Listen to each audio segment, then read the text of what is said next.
He was, says Australia's government, a known terrorist suspect, a person of interest for the police. But when Abdul Numan Haider arrived at a Melbourne police station for questioning, he produced a knife and stabbed 2 police officers.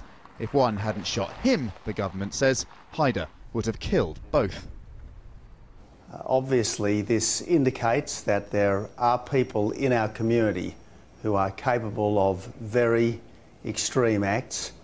It also indicates that the police will be constantly vigilant to protect us against people who would do us harm. The attack comes at a sensitive time. Last week, Australian police mounted what they called their biggest ever counter-terrorism raids. On Wednesday, the government introduced legislation that would significantly extend its counter-terrorism laws, making it illegal to advocate terrorism or to travel to declared zones around the world, and extending laws that mean suspects can be held without charge. Some Muslims say the raids, the laws and the rhetoric surrounding both marginalise them. Rebecca Kay has received abuse online and in the street. The government, she thinks, is whipping up hysteria. A lot of our community are fearful.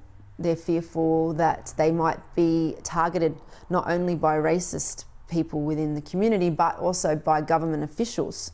Not all Muslims agree. Anything within these laws that prevent a potential terror attack on Australian soil, it is beneficial to all of us as Australians, regardless if we are Muslim or non-Muslims. Because if something like this happens, we, the Australian Muslims community, we will be the first one to bear the brunt. But some lawyers think the laws are a rushed, unnecessary extension of illiberal legislation. The balance has already shifted far too far in favour of security and away from freedom. But freedom, Australia's government says, includes the freedom not to be attacked.